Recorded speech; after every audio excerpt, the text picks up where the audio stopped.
Hello students, my name is Divyansh Jaiswal and I am a reasoning faculty. So आज का जो हमारा टॉपिक होगा दैट इज इनइक्वालिटीज। अब इनइक्वालिटीज क्यों?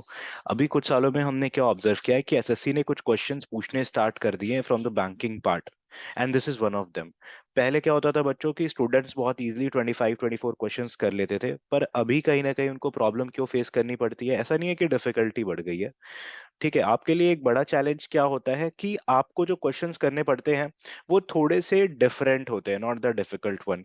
And this is one of the topic which comes under the reasoning, but कहीं ना कहीं आपको थोड़ी दिक्कतें आती हैं। तो इनइक्वालिटीज बच्चों बहुत ही इजी है, आपको कहीं से भी इसमें घबराने वाली बात नहीं है। और आज की जो क्लास है ना, उसके बाद आप इनइक्वालिटीज के क्वेश्चंस विद इन 10 to 15 सेकेंड्स कर पाओगे। So let's start our session. So inequality में बेटा आप अगर देखोगे ना तो कुछ इस तरीके के क्वेश्चंस पूछे जाते हैं। अब यहाँ पर आप देखोगे स्टेटमेंट है के लेसर देन, कुछ ऐसे एरो का सिंबल बना हुआ है, कॉमा बी ओ एन लिखा हुआ है, then comma O M I Q लिखा हुआ है, और इसके जो कंक्लूजन्स है वो कुछ इस तरीके के हैं। ठीक है, तो अब यहाँ पर प्रॉब्लम क्या होती है बच्चों आप लोगों को सबसे ज्यादा, कि ऐसे क्वेश्चंस को हम अटेम्प्ट कैसे करें, वो भी 10 to 15 सेकेंड्स में कैसे कर पाएंगे? आज मैं इस बात को आपको प्रूफ कर दूंगा। विद इन 30 मिनट्स आज मैं आपको इनइक्वालिटी सिखाने वाला हूँ, और इसके बाद कैसे भी इनइक्वालिटी के क्वेश्चन आ जाए आप विद इन 10 to 15 सेकेंड्स कर लोगे। विद इन का मतलब 10 से भी कम सेकंड लग सकते हैं, this is the maximum time जो आपको लगने वाला है। ठीक है, तो अब इनइक्वालिटीज के जो क्वेश्चंस है वो तो कुछ इस तरीके के होते हैं, और इसके जो आंसर्स होते हैं ना वो कुछ इस तरीके के आप देखोगे ऑप्शंस होते हैं कि only conclusion one follows, only conclusion two follows, both conclusion follows, neither conclusion one और two follows, either conclusion one और टू फॉलोज। तो कुछ इस तरीके के आपको ऑप्शंस देखने को मिलेंगे। यहाँ पर मैंने स्टार मार्क क्यों किया हुआ है, क्योंकि जरूरी नहीं है कि ये ऑप्शन दिया जाए, but you should be prepare कि अगर ये भी ऑप्शन दिया जाता है तो हमें कैसे आइडेंटिफाई करना होगा कि क्या होगा करेक्ट आंसर। ठीक है बच्चों, ये पांच ही ऑप्शन हो सकते हैं, अदर देन दिस और कोई सिक्स्थ ऑप्शन नहीं हो सकता। तो स्टार्ट करते हैं। अब इनइक्वालिटी समझने से पहले मैंने आपको यहाँ पर तीन फिगर्स आप देख सकते हो अपने स्क्रीन पर। ये तो एक स्ट्रेट हाईवे आपको दिख रहा है, ओके। और ये जो सेकंड फिगर आपको दिख रही होगी, यहाँ पर फर्स्ट फिगर है भाई, 1 second, this is the first one, this is the second figure and this is the third figure. अब यहाँ पर स्ट्रेट हाईवे है बेटा, अगर स्ट्रेट हाईवे में आपको मैं बोलूँ आपके पास स्कूटी है या बाइक है, और मैं बोलूँ भाई स्ट्रेट हाईवे पे क्या आप चला पाओगे? आप बोलोगे सर बहुत इजीली हम पहुंच जाएंगे, अगर हमें 15 किलोमीटर, 20 किलोमीटर या 50 किलोमीटर भी स्ट्रेट हाईवे पे चलना पड़ा हमें कोई दिक्कत नहीं, हम इजिली जा सकते हैं और हम अपनी डिस्टेंस को कवर करेंगे और डेस्टिनेशन तक पहुंच जाएंगे। बहुत अच्छी बात है। अच्छा बेटा, अगर इसी रोड पर एक ऑब्स्ट्रक्शन आ जाए, जैसे कि आप सेकंड फिगर में देख पा रहे हो, यहाँ पर क्या लिखा हुआ है? Road closed. अब ये रास्ता बंद है, यहाँ बैरिकेड्स लगे हुए हैं, दैट मीन्स व्हाट कि अब आप आगे नहीं जा सकते। ठीक है, आपको यू टर्न लेना पड़ेगा। और ये जो तीसरा रास्ता है ना बच्चों, यहाँ पर आपको गेट दिख रहा होगा, ठीक है, और एक रोड जा रही है। तो बिल्कुल इसी तरीके से स्ट्रेट हाईवे का मतलब है कि हम बहुत इजीली जा सकते हैं। यहाँ पर बैरिकेड्स लगे हुए हैं, दैट मीन्स व्हाट, आप इसको ओवरकम नहीं कर सकते, आप इससे आगे नहीं जा सकते। और जो तीसरा है बेटा, दैट इज अ कंडीशन, अगर गेट बंद है तो आप नहीं जा पाओगे, अगर गेट ओपन है तब आप जा पाओगे। अब मैंने आपको ये चीजें क्यों बताई, अभी इजिली आपको आगे समझ में आ जाएगा। उससे पहले हम एक बात समझते हैं, ये जो सिंबल है इनका मतलब क्या है। आपने मैथ्स में भी पढ़ा होगा या पहले छोटे क्लासेस में भी आपने पढ़ा होगा। This symbol means what, this means A is greater than B. इसका मतलब ये हो गया कि ए जो है वो बी से बड़ा है। ठीक है, this symbol means what, A is less than B, मतलब ए जो है वो बी से छोटा है। A greater than equal to B, A is greater than और इक्वल टू बी, इसका सिंबल कुछ इस तरीके का होता है। बेटा ये देखो यहाँ पर ग्रेटर देन तो लगा हुआ है, बट इसके नीचे जो डैश है ना, इसको हम क्या रीड करते हैं? इसको हम इक्वल टू रीड करते हैं। सो ए इज ग्रेटर देन और इक्वल टू बी। सिमिलरली अगर मैं बात करूंगा इसकी, तो इसको आप क्या रीड करोगे? ए इज लेसर देन और इक्वल टू बी, और ये तो ए इक्वल टू बी है ही। अब प्रॉब्लम क्या आती है? प्रॉब्लम ये आती है जब आप क्वेश्चंस को देखते हो ना, तो आप मैथमेटिकल अप्रोच से इसको करने की कोशिश करते हो इनइक्वालिटी को, बट आपको ऐसे नहीं करना है। इसके लिए मैं आपको कुछ रूल्स बताने वाला हूँ, तो बहुत इजीली आप इसको कर पाओगे। अब जैसे यहाँ पर हमारे पास क्वेश्चन है, क्वेश्चन आप इसको देखो, this is the question, this is the question. और अब आपसे पूछा क्या गया है? आपसे एक बात पूछी गई है, क्या आर, ये जो आर है, greater than equal to T है? तो एक बार चेक करते हैं हम यहाँ पर। अगर हमें चेक करना है R greater than equal to T, तब आप देख सकते हो इक्वल टू का मतलब बेटा ये गेट हो गया, और ये गेट ओपन है। इक्वल टू का मतलब ये हो गया, आप इजिली जा सकते हो। F greater than equal to T, बेटा ग्रेटर देन का मतलब ही हो गया क्या, ग्रेटर देन का मतलब ही हो गया कि आपको एक ओपन वे मिल गया है। ठीक है। अब मैं आपको उससे पहले कुछ चीजें बता समझा देता हूँ। जैसे मान लो मैंने यहाँ पर लिखा A greater than B greater than equal to C equal to D lesser than E greater than F greater than equal to G. Okay, कुछ इस तरीके से।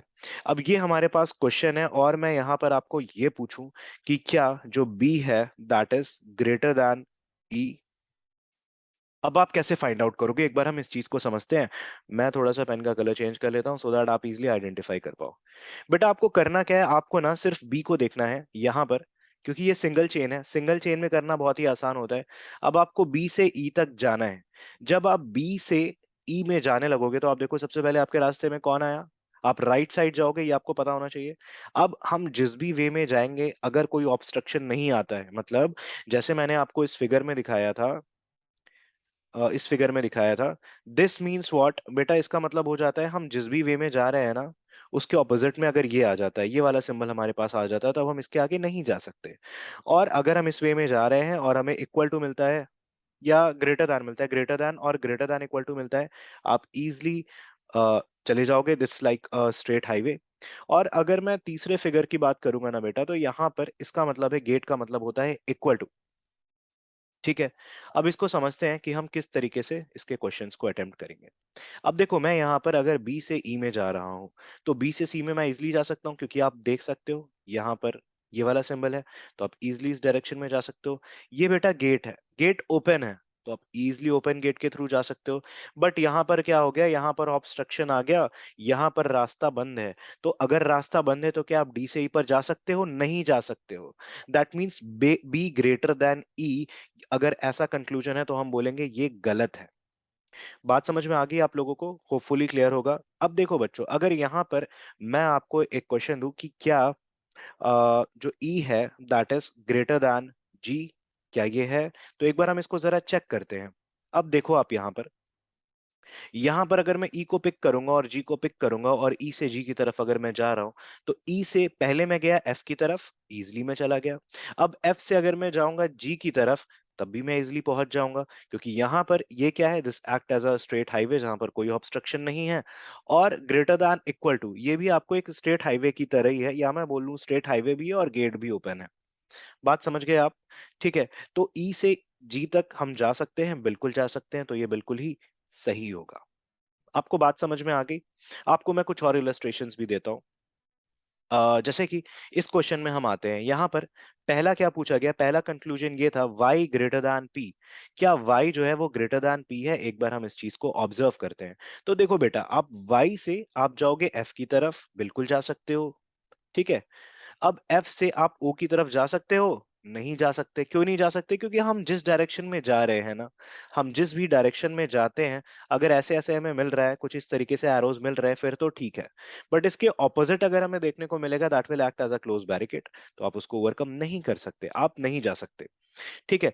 तो यहाँ पर y ग्रेटर देन p, क्या ये सही होगा, ये conclusion according to this statement? तो ये बिल्कुल भी सही नहीं होगा। समझ गए आप बात को। अच्छा, अब यहां पर मैं इसको एक बार हटा देता हूं। ओके। अब अगर आपको F से T की तरफ जाना है, आप देखो आप F से U पर गए, बिल्कुल सही है। और U से T क्या आप जा पाओगे, नहीं जा पाओगे बेटा, क्योंकि इसके ऑपोजिट है, आप जिस डायरेक्शन में जा रहे हो। So that is also false. तो मतलब ये भी हमारा कंक्लूजन गलत हो गया। अब हम बात करते हैं O से T। अब देखो ये थोड़ा सा कॉम्प्लिकेटेड है बेटा। यहाँ पर हुआ क्या, यहाँ पर हमें दो स्टेटमेंट्स दिए गए थे, जैसे कि आप यहाँ पर देख सकते हो, यहाँ पर हमारे पास एक क्वेश्चन मार्क लगा हुआ है। तो अब अगर आप ओ से टी की तरफ जा रहे हो, तब आप देखो आप ओ से पी तो नहीं जा सकते, आप ओ से एफ जा सकते हो, आप ओ से एफ जा सकते हो, बिल्कुल सही बात है। मैं इसका कलर ना थोड़ा सा ब्राइट कर देता हूँ सो दैट आप इजिली आइडेंटिफाई कर पाओ। ठीक है। तो आप यहाँ पर O से F पे तो चले गए, कोई प्रॉब्लम नहीं है। अब क्या आप F से U पे जा सकते हो, बिल्कुल। F से आप, हमें कहाँ से कहाँ जाना था बेटा, O से T जाना था, तो F से U आप जा सकते हो, बिल्कुल सही है। पर क्या आप U से T जा सकते हो, U से T क्या आप जा सकते हो, नहीं जा सकते। नहीं जा सकते, that means this statement is, this conclusion is also false as per this statement. बात आपको समझ में आ गई? अब देखो बेटा, यहां पर जो लास्ट ऑप्शन है हमारा, that is you greater than P. जरा इसको चेक कर लेते हैं। तो देखो यहां पर यू से ना हम एफ पर जा सकते हैं ना ही हम टी पर जा सकते हैं। ठीक है। तो हमारा यहाँ पर ये वाला जो पार्ट होगा, दैट इज ऑल्सो, क्योंकि जब आप यू से एफ पे नहीं जा सकते, एफ से ओ पे नहीं जा सकते, तो ओ से आप पी पर भी नहीं जा पाओगे। क्लियर है? बात समझ में आ रही है आपको? तो यू से पी वाला ये भी आपका गलत हो गया। इसके बाद हम आते हैं इस वाले स्टेटमेंट पर। अब आप इसको थोड़ा ध्यान से देखना और इसको समझने की कोशिश करना। यहां पर पूछा गया है पहला एस ग्रेटर देन एच। अब एस ग्रेटर देन एच के लिए एक बार जरा मैं इसको आइडेंटिफाई करता हूं। तो बहुत इजीली आप देख सकते हो कि एस से आप एम जा रहे हो, बिल्कुल ओपन रास्ता है। यहां पर ओपन हाईवे और साथ में गेट लगा हुआ है, और डी से एच में भी आप इजीली जा सकते हो, ओपन रास्ता है भाई, स्ट्रेट हाईवे है। तो ये कंक्लूजन आपका बिल्कुल ही सही हो गया। ठीक है। अब इसी तरीके से हमारा जो नेक्स्ट क्वेश्चन है, that is W greater then H. बेटा डब्ल्यू ग्रेटर देन एच के लिए अब देखो, अब ये जरूरी नहीं है कि हम हमेशा राइट साइड चलेंगे, नहीं। डब्ल्यू से एच पर अगर हमें जाना है तो हम बिल्कुल इस तरीके से जाएंगे। देखो बेटा, अब यहाँ पर आपका ये सिंबल है, स्ट्रेट हाईवे है, और आप इसी डायरेक्शन में जा भी रहे हो, तो बिल्कुल आप इजिली, आप देखोगे आप ट्रैवल कर सकते हो। डब्ल्यू से टी पर पहुंचे आप टी से आर पर पहुंचे, और आर से आप पहुंचे एच पर। ठीक है। बहुत इजीली आप पहुंच गए, तो ये वाला स्टेटमेंट भी आपका सही हो गया। क्लियर है? बात समझ में आ गई आप लोगों को? होपफुली यहां तक क्लियर होगा। अब देखो बेटा, अगला क्वेश्चन है W greater than R. W greater than R, ये भी बिल्कुल सही बात है, ये ग्रेटर देन का सिंबल बना है, ग्रेटर देन है, ग्रेटर देन है। तो बेटा आपको ये समझ में आ रहा है डब्ल्यू ग्रेटर देन टी है, या हम कह सकते हैं एरो के माध्यम से अगर हम समझेंगे, तो डब्ल्यू से टी की तरफ यात्रा करना भी आसान है, टी से आर की तरफ भी, और आर से एच की तरफ भी। तो हमारा ये वाला ऑप्शन भी करेक्ट हो गया। ठीक है। अब आता है हमारा last option, M greater than T. जरा इसको भी देखते हैं। बेटा आप एम से एस की तरफ तो नहीं जा सकते, पर हाँ इस तरफ आ सकते हो। एम से डी गए, डी से एच गए।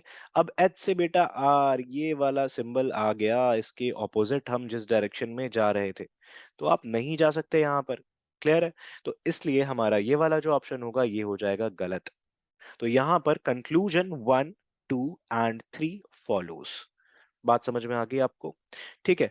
अब इस पर बेस मैं कुछ और क्वेश्चंस आपको दिखा रहा हूं, जैसे कि आप यहाँ पर देख पा रहे हो। अब यहाँ पर हमारे पास तीन स्टेटमेंट है, तीन स्टेटमेंट है, दो कंक्लूजन है। इसके जो आंसर्स होंगे वो कुछ इस तरीके से पूछे जाएंगे आपसे।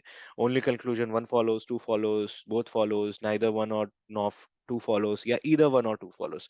इस तरीके के आपके पास चार ही ऑप्शन होंगे। तो जरा इसको भी समझने की कोशिश करते हैं। अब देखो बेटा, यहाँ पर है आई ग्रेटर दैन बी, मतलब हमें आई से बी की तरफ चल के जाना है। ठीक है। अब जरा आप एक बार ऑब्जर्व करो, क्या हम आई से क्यू की तरफ जाएंगे? बिल्कुल जा सकते हैं, बट क्या हम फिर क्यू से के पर जाएंगे और फिर देख पाएंगे? नहीं बेटा। आप ना हमेशा आप देखो अपना ओरिजिन और डेस्टिनेशन, उसके बाद फिर आप अपनी यात्रा कर पाते हो। ठीक है। जैसे अब आपको दिल्ली से अगर मुंबई जाना है बेटा, और अगर आप नॉर्थ साइड में जाओगे, तो आप तो कभी पहुंच ही नहीं पाओगे, ऑपोजिट डायरेक्शन में आप जा रहे हो। मतलब आपको इस पॉइंट से और साउथ पे जाना है। ठीक है। तो आप ऑफ कोर्स इस डायरेक्शन में जाओगे ना, अगर आप इस डायरेक्शन में जाओगे तो कैसे पहुंच पाओगे? कभी नहीं पहुंच पाओगे। बिल्कुल उस तरीके से ये चीज यहाँ भी फॉलो होती है। अब आपको देखना क्या है, आपको मतलब है बी और आई से, आपने पकड़ा बी को, आपने पकड़ा आई को। बेटा जब आपकी बहुत अच्छी प्रैक्टिस हो जाएगी ना, तो आप देख करके बता दोगे सही है या गलत है। ठीक है। अब देखो, यहाँ पर हमें एक चीज समझ में आ रही है कि हम अगर आई से बी की तरफ जा रहे हैं, तो ऑफ कोर्स ओ एन कुछ रास्ते में आएगा। ओ हमें यहाँ पे भी दिख गया। तो देखो आप आई से एम की तरफ गए, बिल्कुल गए। एम से ओ पे जा सकते हो? नहीं जा सकते। अगर हम जा सकते, मान लेते ये सिंबल ऐसा होता, तो बिल्कुल ओ से बी तक भी पहुंच जाते, पर क्योंकि ये उल्टा है, यहाँ पे सिंबल ऑपोजिट है, that will act as a barricade, close way. बेटा वहां पर रास्ता बंद है, तो आप उसके आगे नहीं जा सकते। इसलिए ये जो पहला ऑप्शन होगा हमारा, दैट विल बी रॉन्ग। ठीक है। बात आपको समझ में आ गई? अब देखो, अब अगला जो हमारा ऑप्शन दिया हुआ है यहाँ पर, वो अगला ऑप्शन हमारे पास क्या है? अगला ऑप्शन हमारे पास है B greater than equal to O. B greater than equal to O, but हमें यहाँ पर ऑलरेडी दे रखा है O is greater than B, so this is also wrong. अब इसके लिए सही आंसर क्या होगा? इसके लिए आप बोलोगे neither one nor two follows. बात समझ में आ गई आपको, किस तरीके से क्वेश्चन अटेम्प्ट करना है? अब बच्चों इस तरीके से ना मैं आज आपको इतनी प्रैक्टिस करा दूंगा कि आप बहुत इजीली एसएससी के क्वेश्चंस कर पाओगे। अब आप सोचो 30 मिनट में आप इनइक्वालिटी सीख गए, 30 मिनट से भी कम टाइम में आप आज सीख जाओगे। ठीक है। तो अभी तो ये कुछ ही मिनट्स हुए हैं और आई होप कि आप सभी को अभी तक सारी बातें समझ में आ रही होगी। y ग्रेटर देन x, बेटा y ग्रेटर देन x के लिए अब देखो, हम यहाँ पर x को पकड़े और यहाँ पर y को पकड़े और हमें दिख रहा है यहाँ पर z या z, आप जो भी पढ़ते हो, तो यहाँ पर z रास्ते में पड़ रहा है और आप y से जा रहे हो x की तरफ, क्या हम जा पाएंगे? तो y से हम z पर गए, अरे बहुत इजीली पहुंच गए यार, कोई दिक्कत नहीं हुई। और z से क्या x पर जा रहे हैं, आराम से चले जा रहे हैं। ठीक है बेटा, आपको बात समझ में आ रही है? तो आप y से z की तरफ गए, हम जिससे जिस तरफ जा रहे हैं ना, हमें जिस पर जाना है वहां पर हमें स्ट्रेट हाईवे मिलना चाहिए भाई। तो y से z में हमें स्ट्रेट हाईवे मिल गया, हमें लाइसेंस मिल गया जाने का। और z से जब आप x पर गए तब भी आपको यहाँ पर लाइसेंस मिल गया, आपको स्ट्रेट हाईवे भी मिल गया, आप बहुत इजीली पहुंच गए। तो ये वाला स्टेटमेंट बिल्कुल सही है, आपको इसमें कोई प्रॉब्लम नहीं है। अच्छा, अब ये जो सेकंड स्टेटमेंट हमारा आता है, that is m greater than c। बेटा अगर m ग्रेटर देन c, अगर आप इसको ऑब्जर्व करोगे तो हम इससे पीछे तो नहीं जा सकते। m को पकड़ा और c को पकड़ा, तो क्यों ना o से स्टार्ट करते हैं। अब m से o पर हम गए, पर o यहाँ पर कहीं भी नहीं है इस वाले स्टेटमेंट में। और अगर हम उल्टा जाएंगे, m से अगर हम z पर जाते तो z से जरूर हम c तक जा पाते, पर क्योंकि पहला ही जो रास्ता था वो बंद हो गया, तब आप आगे की जर्नी कैसे कर पाओगे, नहीं पहुंच सकते। सो दिस इज रॉन्ग। अब इसका आंसर क्या हो जाएगा बेटा? इसका आंसर हो जाएगा ओनली कंक्लूजन वन फॉलोज। बात समझ में आ गई आप लोगों को? देखा कितने इजीली हम सीख गए इन चीजों को। तो बेटा यही चीज मैं बता रहा था आपको कि एसएससी में कहीं से भी क्वेश्चंस आपसे डिफिकल्ट नहीं पूछे जाते हैं। हाँ, थोड़े डिफरेंट जरूर होते हैं, जो कि अगर आप थोड़ा सा भी उसकी कंसेप्चुअल नॉलेज होगी तो आप चुटकियों में कर लोगे। ठीक है, चाहे वो सिलॉग हो, सिलॉग ऑलरेडी अब देखेंगे हम तो कुछ कहीं ना कहीं फॉलो किया जाता है, बैंकिंग के पैटर्न वाले सिलॉग्स पूछे जाते हैं, आप इजीली कर लोगे। चाहे वो सिटिंग अरेंजमेंट हो, सिटिंग अरेंजमेंट भी बेटा मैं इस तरीके से आपको पढ़ा दूंगा ना कि कभी आपको लाइफ में प्रॉब्लम नहीं आने वाली, आप एसएससी के क्वेश्चन चुटकी बजाते कर दोगे। एक तरफ आप क्वेश्चन रीड करोगे, इधर आप आंसर निकाल दोगे। चाहे वो पजल हो, पजल्स भी पूछी जा रही हैं। ठीक है, तो इनके क्वेश्चंस बहुत इजीली आप कर पाओगे। या हम बात करते हैं कोडिंग डिकोडिंग की, मतलब एक चाइनीज डिकोडिंग होती है, चाइनीज कोडिंग डिकोडिंग होती है, ये भी मैं आपको सिखा दूंगा, तो बड़े इजीली आप कर पाओगे। ठीक है, अभी चलो, अच्छा अभी हम आगे बढ़ते हैं और इसको कंप्लीट करते हैं, इस टॉपिक को फटाफट से कुछ और क्वेश्चंस देखते हैं। ओके, सो हमारा जो थर्ड स्टेटमेंट है, that is Q greater than Y.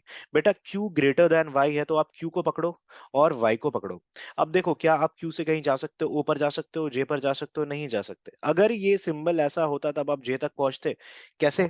क्योंकि देखो, क्यू से आप ओ पर जाते, ओपन हाईवे, ओ से जे तक जाते, ओपन गेट है, और जे से अगर आप वाई तक इजिली पहुंच जाते। क्लियर है? आपको बात समझ में आ गई यहाँ पर? तो जे से आप वाई तक भी जा पाते कि हाईवे भी है और गेट भी खुला हुआ है, तो बड़े इजीली आप पहुंच जाते।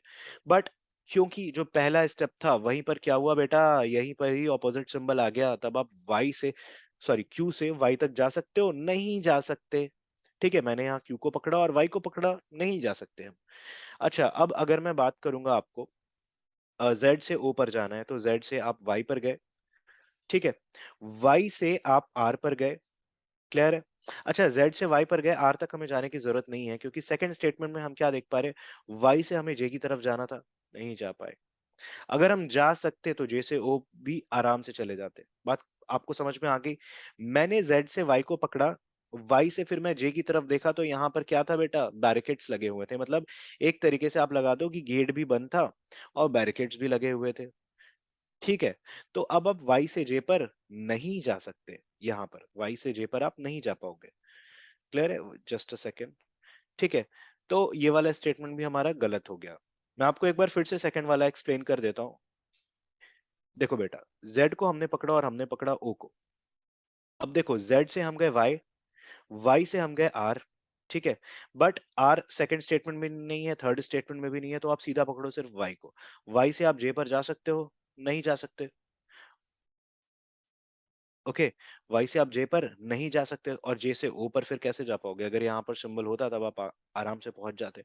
तो इसका आंसर क्या होगा बेटा, neither conclusion one nor two follows. Clear है?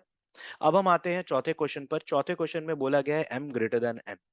बेटा एम से एन तो हमारे एक ही स्टेटमेंट में दिख रहा है बेटा, यहीं पर ही क्लोज गेट है। ठीक है, तो ये हमारा सही नहीं होगा। और दूसरा है एन ग्रेटर देन एम।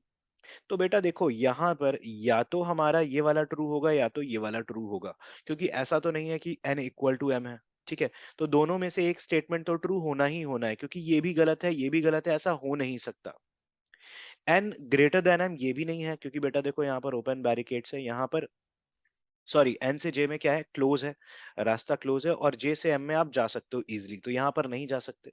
अगर सिर्फ यही पूछा होता एन ग्रेटर देन एम, यहाँ पर किसी और चीज के बारे में पूछा होता, फॉर एग्जाम्पल आपको पूछा होता कुछ ये ओ, ये होते, बस ये दो ऑप्शंस होते, ये वाले ऑप्शन होते, ये वाले ऑप्शन होते, तब देखो ओ से क्यू पर आप गए, क्यू से के तक गए, तो ये वाला सही हो जाता, ये वाला गलत हो जाता। बट यहाँ पर हमें दोनों स्टेटमेंट्स किसके रिगार्डिंग दिए गए थे, हमें दोनों ही स्टेटमेंट्स पूछे गए थे एन और एम को लेकर के, तो दोनों में से एक ना एक तो होगा ही होगा, दोनों गलत नहीं हो सकते। तो इसका जो आंसर होगा ना बेटा, वो हो जाएगा ईदर वन और टू फॉलोज। बात आप समझ गए? ठीक है, तो ईदर और के भी ऑप्शंस जो होते हैं ना बेटा, वो हमेशा अगर एक जैसे अल्फाबेट्स के लिए पूछे जा रहे हैं, एक जैसे पेयर ऑफ अल्फाबेट्स के लिए, तब आप ईदर और का इस्तेमाल करते हो। ठीक है, अदरवाइज ट्रू है तो ठीक है, नहीं है तो आप बोलोगे conclusion this is not true. ठीक है, अब आते हैं हम फिफ्थ क्वेश्चन पर, इसके लिए हमारा हो गया ईदर और वाला केस। अब आते हैं हम फिफ्थ क्वेश्चन पर। फिफ्थ क्वेश्चन पर देखो बेटा, आप टी से के की तरफ जाओगे। अब देखो टी से आप एल पे नहीं जा सकते, एल से अगर यहाँ पर सिंबल ओपन होता तो आप बिल्कुल एल से आर, आर से एल, फिर एल से के तक आप पहुंच जाते। बट क्योंकि पहला ही रास्ता बंद था, तब हम क्या बोलेंगे, दिस इज फॉल्स। अच्छा, के से टी की अगर हम बात करते हैं, K greater than equal to T, बेटा देखो यहाँ पर फिर से वही रास्ता बंद, तो ये भी हमारा गलत हो गया। बट अगर हम गौर करेंगे तो के और टी की बात हो रही है, तो दोनों में से कुछ ना कुछ तो ट्रू होगा ही, तब यहाँ पर भी हम क्या बोलेंगे, ईदर और की बात करेंगे। ईदर और, बात समझ में आ गई आप लोगों को? ठीक है, तो यहाँ पर ईदर और का कंसेप्ट लगेगा। होपफुली आपको ये समझ में आ गया होगा question. So just a second. Okay, so either और के भी क्वेश्चंस आपको समझ में आ गए। अब कुछ क्वेश्चंस मैं आपको देता हूं, आप इसको ट्राई करना। ओके, सो हमारा जो फर्स्ट क्वेश्चन है, that is A greater than equal to B, lesser than C, comma D lesser than F, greater than equal to K, greater than P. So this is the question और this is the statement actually. और यहाँ पे जो question है वो एक ये पूछा गया है, वन सेकेंड। जो क्वेश्चन है वो आपसे यहाँ पर ये पूछा गया है, सी ग्रेटर दैन एफ, पहला क्वेश्चन ये है आपका। और दूसरा है ए ग्रेटर दैन डी। ठीक है, सो होपफुली आज के सेशन में आपने काफी कुछ सीखा, और आपको इनइक्वालिटी भी बहुत अच्छे से समझ में आ गई होगी। So that's all from my side students, thank you. Hopefully आपको क्लियर हो गया होगा। ओके।